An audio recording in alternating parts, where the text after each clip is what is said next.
cerita awalnya aku bipolar itu menarik sih karena itu nggak, memang originally secara fisik itu aku yang mengalami gejala. Ya. Tapi penyebab awalnya setelah dan aku baru menyadari ini pas umur 30, bayangin nggak? Oh, wow. Jadi udah berapa belas tahun aku ngejalanin aku dengan diagnosa bipolar, aku minum obat gitu. Aku baru menyadari pas umur 30, awalnya tuh gimana sih gue bisa kena diagnosa itu. Jadi ini aku dapat dikasih tanpa resep dokter langsung dari orang gila. yang dia menurut dia tuh Caca gila. harus minum karena Caca punya responsibility besar sekolah dan syuting dan tiap hari. Jadi kalau tiap nggak bisa tidur, lo bikin gue khawatir, out of care, gue minta lo ngelakuin ini. Udahlah setahun aku konsumsi tuh. Setahun aku konsumsi, sampai satu titik aku ngerasa, nih kayaknya ada something wrong dengan pil-pil ini nih gitu. Baru setahun tuh, aku gak cerita ke siapapun.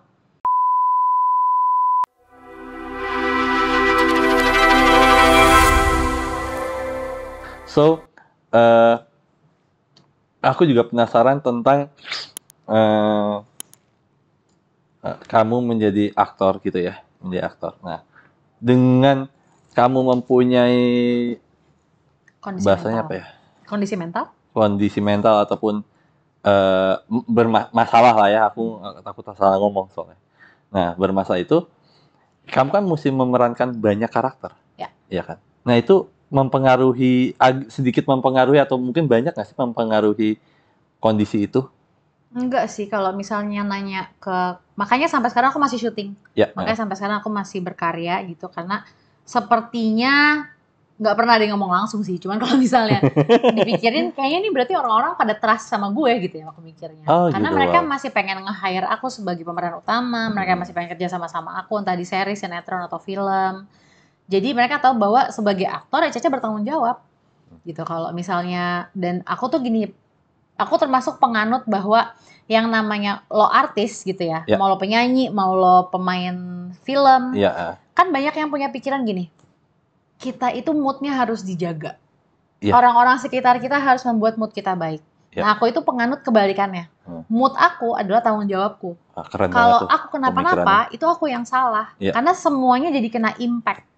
Dan aku yang harusnya show up, datang dengan keadaan baik-baik aja. PR gimana gue baik-baik aja, I do it myself.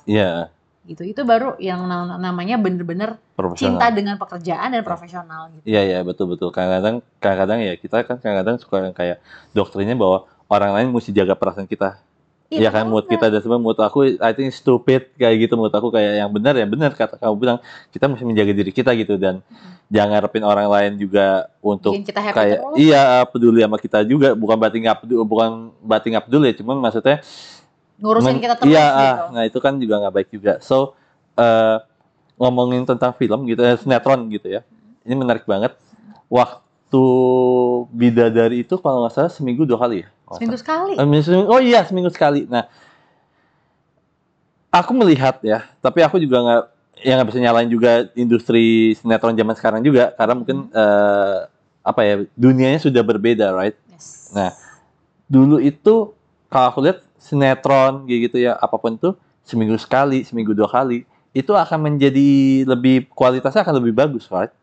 Karena kan semuanya dipikirin, semuanya kita pun juga mendalamkan karakter juga lebih panjang kan. Nah, what do you think dengan kondisi dunia sinetron zaman sekarang kan yang harus stripping, harus setiap hari, harus gini. What do you think? Itu kan terjadi karena ketika ada sebuah produksi yang sebetulnya stripping pertama kali itu adalah sinetron aku juga. Oh, wow. Judulnya Adam dan Hawa. Oh iya. Adam dan Hawa tuh sinetron religi, tayangnya di bulan Ramadan. Dia coba tester lah, coba kita bikin yuk tiap hari ini tayang gitu. Terus udah gitu setelah selesai bulan Ramadan masih berlanjut, ratingnya masih bagus, jadi lanjut terus. Nah kemudian para produser ini mengamati ketika trennya jadi menyebar, yang lain-lain pada stripping semua, setiap hari tayang, terus udah gitu tetap ada yang bikin seminggu sekali. Itu nggak ada yang mau nonton. Malah justru ratingnya anjlok banget. Jadinya mau nggak mau semuanya mengikuti industri yang udah berubah jadi stripping juga gitu loh. Nah, karena kan mau nggak mau yang namanya tayangan TV ini kan harus tetap punya pemasukan dari iklan, harus tetap ngebayar kru, ngebayar pemain gitu kan. Pasti. Kalau ketika itu rugi ya boncos gitu, nggak mungkin kan. Ini juga menarik nih, dengan kondisimu yang seperti itu ya, itu mempengaruhi nggak sih stripping setiap hari itu? Mengganggu banget nggak sih akhirnya? Enggak sih, karena kan jadi gini, aku tuh bekerja sama dengan, aku nyebutnya healing round table. Jadi kayak orang-orang yang mengerti kondisi aku, yang aku anggap bisa membantu aku dalam proses aku be okay. Dalam kegiatanku yang sangat aktif dan full gitu ya. Jadi isinya healing round table itu selain keluarga, sahabat, termasuk psikiater dan konselor. Gitu. Jadi orang-orang ini adalah orang-orang yang tahu bahwa Caca ini dia nih harus punya high disiplin, harus highly functional, tapi dia punya kondisi bipolar disorder. Jadi gimana caranya supaya dia tetap bisa tembus menerobos semua itu dan baik-baik saja dan stabil terus gitu. Jadi semua orang ini kayak saling mengingatkan aku supaya aku tetap stay on track selama ini. Wow, ini sempat ngeblank nih gara-gara dirimu menarik banget sumpah. Very cool. So, kalau kita ngomong di dunia perfilman ya, kalau mungkin di luar negeri sudah banyak banget yang mungkin pemain filmnya sudah mungkin terlepas dia bermasalah tidak bermasalah, pasti dia ada mungkin beberapa karakter atau peran yang bisa dikatakan membutuhkan endingnya ataupun selama dia syuting berjalan pun membutuhkan psikolog atau psikiatri. Nah, di dunia film Indonesia udah seperti itu belum sih? Nggak ada. Sejauh ini aku alamin syuting sih nggak pernah ada yang menyediakan dikasih psikiater atau psikolog gitu ya untuk kayak jadi dirinya lagi, to live the character yang dia mainin. Terus kayak di Indonesia belum lazim ya. Itu kan setuju nggak itu menjadi masalah juga kan? Nah itu jadinya PR buat pemainnya masing-masing. Dan aku sampai diingetin sama sutradara bahwa jangan bawa karakter ini ke kehidupan pribadi lo. Nanti lo jadi kayak si A tuh, ada salah satu pemain senior gitu. Dia tuh ngebawa karakternya dia pulang. Akhirnya rumah tangganya hancur, kehidupan pribadinya hancur, dan itu nggak sehat. Dan aku dengar dia ngomong gitu, aku bilang oke, jadi aku harus get out of character begitu film ini selesai gitu ya. Oh bukan, setiap kali lo datang sama setiap kali lo pulang ke lokasi per hari. Pas datang kayak ya udah kalau lo jadi Nadia hari ini misalnya nama karakterku Nadia. Akhirnya aku melakukan semacam meditasi, aku mempraktekkan itu setiap hari untuk dari Caca jadi Nadia pas baru datang, sama pas mau pulang aku dari Nadia jadi Caca.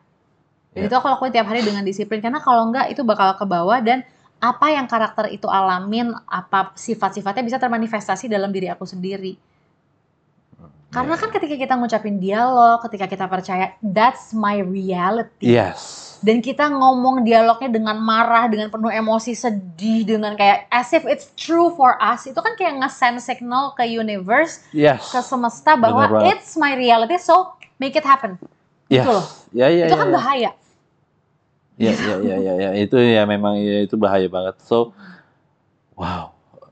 Ya sebenarnya kalau dipikir-pikir gitu ya bahwa risky.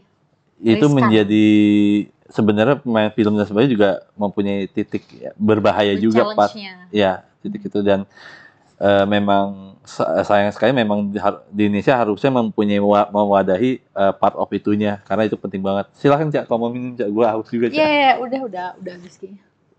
Wow, lalu minum banyak banget ya, cepet banget ya. So, dengan dirimu ngomongin film juga, ada nggak sih peran-peran yang memang sangat amat berat gitu, mungkin karena kamu mempunyai mental bipolar, ada hal yang susah nggak sih selama kamu hidup ya di dunia acting ini ya? Mungkin karakter itu jadi berat on its own, bukan karena aku ada bipolar ya. Karena kan sebenarnya kalau kita bahas bipolar itu sendiri, bipolar itu ada dua macam. Ada orang bipolar yang bipolarnya itu treated, dirawat. Ada orang bipolar yang bipolarnya tidak dirawat. Nah kalau orang yang bipolar dirawat, dia tuh bisa jadi kayak orang nggak kenapa-napa. Dia bisa berfungsi, dia bisa bersosialisasi, dia bisa produktif, dia bisa berinteraksi dengan role-role dalam hidupnya, entah itu jadi ibu, teman, anak, rekan kerja, apapun itu. Nah itu yang mengikuti saran psikiater, yang terus konsul sama psikiater sebulan sekali atau 2 minggu sekali, itu yang terawat gitu, itu yang treated. Nah tapi ada juga orang bipolar yang tidak terawat, dia either nggak mau mengikuti saran dokter atau psikiater, atau dia belum menemukan treatment yang tepat atau obat yang tepat buat dirinya dia. Makanya orang-orang yang punya kondisi mental illness tuh ada istilah belanja dokter. Gimana tuh? Pernah dengar? Jadi kayak journey dimana setahun, 2 tahun atau mungkin lebih, sayangnya seringkali lebih gitu ya. Pertama-tama dia didiagnosa sampai berapa tahun berikutnya, dia mencoba mencari dokter yang membuat dia be okay. Tapi nggak ketemu-temu. Karena obat yang dikasih nggak cocok, bikin ngantuk, bikin apa gitu-gitu. Dan memang berat juga untuk kayak ngelewatin masa-masa penyesuaian terhadap obat yang baru dikasih ke kita. Ada obat contohnya yang pernah dikasih ke aku, itu tuh memang resikonya adalah 6 bulan pertama aku bakal sering ngantuk dan sering ngeblank. Tapi 6 bulan pertama aja, sesudah itu aku akan stabil banget. Jadi I have to go through 6 bulan dimana aku ngeblank, ngerasa side effect dari obat itu. Tapi untuk kestabilan aku butuh obat itu. Sayangnya ketika 6 bulan pertama penyesuaian tersebut, aku lagi syuting Indo Gajah season 1. Wow. Jadi itu berat banget. Aku tiap pulang reading, tiap pulang syuting, tiap malam tuh aku di mobil nangis. Karena ngerasa kayak I'm not myself. Dan gue tahu ini side effect dari obat yang gue harus minum sekarang gitu. Oh iya. Gitu. Nah, dengan isu-isu zaman sekarang kan banyak nih, Cak, yang akhirnya menjadi orang-orang yang mungkin bipolar disorder atau depression disorder, banyak lah ya kayak gitu yang aslinya seperti itu. Tapi kan banyak nih anak-anak muda zaman sekarang, utama di era-era Gen Z mungkin ya, yang dimana dia dikit-dikit, oh I am bipolar, ataupun saya depresi dan sebagainya. Nah, itu gimana ya? Jadi kan karena ini banyak yang akhirnya orang-orang yang mungkin sebenarnya tidak, tapi mengatasnamakan hal itu. What do you think? Mungkin karena itu sebenarnya salah banget. Mungkin karena mereka juga nggak tahu bahwa yang namanya diagnosa itu baru bisa tegak kalau datang dari psikiater atau psikolog. Psikolog pun nggak bisa semuanya loh ngasih diagnosa tegak gitu. Jadi even untuk mengucapkan gue depresi, itu aja nggak boleh. Karena depresi itu kan sebuah kondisi klinis. Iya, betul. Sebuah kondisi klinis yang perlu dirawat gitu kan oleh dokter, oleh ahlinya. Nah kalau kita dengan ringan ngomong gue depresi, lo tau dari mana lo depresi? Ciri-ciri depresi itu ada apa ya, syaratnya untuk orang bisa jadi depresi gitu loh. Apakah yang lo alamin sudah termasuk ke dalam syarat-syarat itu kan belum tentu. Ya banyak kan orang anak-anak muda sekarang depresi, kenapa nggak dibeliin handphone iPhone 16 gitu ya? Nggak bercanda. Banyak yang kayak gitu loh, banyak yang aneh-aneh loh. Nggak tahu sih, aku sering dengar, cuman aku I think stupid loh nggak sih, aneh-aneh gitu. Nah so aku mulai ini juga nih, banyak yang aku belajar dari kontennya dirimu sama Daniel gitu ya, yang akhirnya jadi sebuah pertanyaan buat aku juga gitu ya. Nah, kamu pernah mengatakan bahwa soul ini atau bukan soul ruh ini, ya soul ya. Soul ini adalah buat kamu personal itu ada yang menuntun dirimu, right? Nah, aku itu mengucapkan itu tuh berakar dari semua yang aku rasa kita semua di sini tahu gitu ya. Kita pasti pernah dengar istilah atau ayat yang bilang Tuhan itu lebih dekat daripada urat nadi kita. Wow, kirain gue gitu ya, nggak ngomong gitu. Ternyata lo ngomong gitu. Wow, gue kaget. Ya, betul. Allah itu lebih dekat bahkan dari urat nadi kita sendiri dengan kita. Betul. Jadi aku percaya kalau kita mengimani itu, maka kita akan bisa mengikuti guidance yang kita butuhkan dalam chapter tertentu dalam hidup kita, yang kita siap terima dan kita mau terima. Dan aku sih menyebutnya ya, kalau nggak jawaban dari doaku atau enggak, aku menyebutnya my higher self tuh kayak diriku ketika aku murni gitu loh, ketika aku tuh tanpa ada agenda, tanpa ada syarat gitu, kayak misalnya aku doa sama Allah, aku minta sesuatu sama Allah, tapi kalau misalnya itu kejadian baru gue deket sama Allah. Kalau misalnya hidup gue happy baru gue deket sama Tuhan gitu. Jadi itu kan transaksional ya. Nah, ini tuh ketika aku murni, ketika aku memang percaya bahwa my God is my best friend all the time. Itu ya aku akan dengan lebih mudah mengakses intuitive knowing yang datangnya tuh dari higher self aku yang dekat selalu, dan memang alaminya selalu dekat dengan Allah gitu. Untuk belajar mindfulness jadi penting banget ya, karena jadi aware sama apa yang kita rasakan sekarang, terus apa yang harus kita lakukan supaya kita bisa merasa lebih baik, kita bisa healing in the moment gitu. Dan healing itu bukan kayak garis finish dari sesuatu yang rasanya sakit.